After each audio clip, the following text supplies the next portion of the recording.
Yo, what's going on, you guys? Today we are making nacho cheese. This nacho cheese is a lot like the nacho cheese that I used to make and serve up when I worked at a movie theater many years ago. It is super delicious, got a nice little spice to it, and it has a secret ingredient that I learned when I worked behind the concession stand. So I think you're gonna love it. Let me show you how to make it.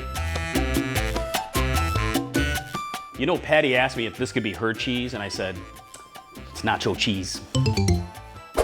All right, to make some awesome nacho cheese, get yourself a good-sized pan, heat it up to medium heat, and add 2 tablespoons of butter. You're gonna melt that in the pan, and 2 tablespoons of flour. And go ahead and stir this all together to form a white roux for about 2 to 3 minutes. Next, we add 1 cup of milk. Swirl it in. And we're gonna go ahead and just keep stirring until it starts to thicken up. This is a bechamel, or a creamy white sauce. After a couple minutes, you'll see that the sauce here is starting to thicken up nicely. It only takes a couple minutes, and definitely keep stirring to avoid anything from burning.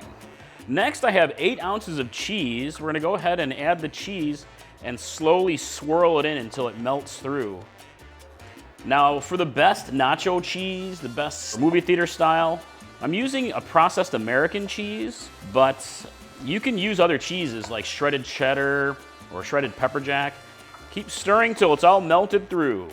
It's getting nice and cheesy. You can reduce the heat if you need to a little bit. Keep swirling. Got some super melty, cheesy awesomeness right here. All right, last piece of cheese.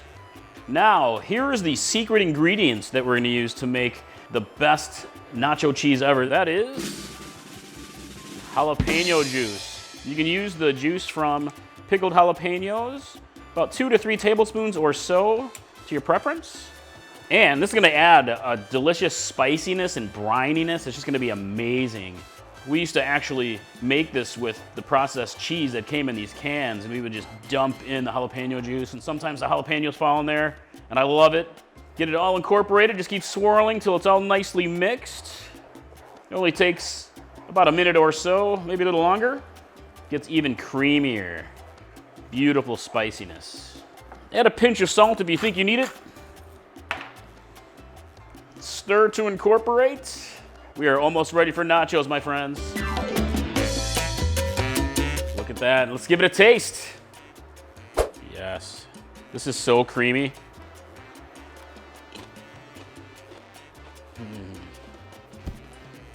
Seriously, this brings me back to the movie theater days. The good old days. Nice little spice level to it. I might want to add a little bit more of the brine. Seriously, yeah, I miss those days. Free movies. Now I write movies. Maybe you'll see one of them one day. Homemade nacho cheese, my friends. That's how you make it seriously awesome, just like I used to make when I worked at the movie theater. So, hey, I'd love to hear what you think of the recipe in the comments below.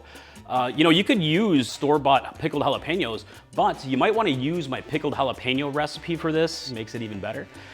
Or if you're ready to make some nachos, you can use those jalapenos and this cheese and some chips, and it's great with homemade Mexican chorizo, nice and spicy, so I'll put a link for that as well. I think you would love it. So, all right, I hope to see you in the kitchen next time. Mike from Chili Pepper Madness. Bye.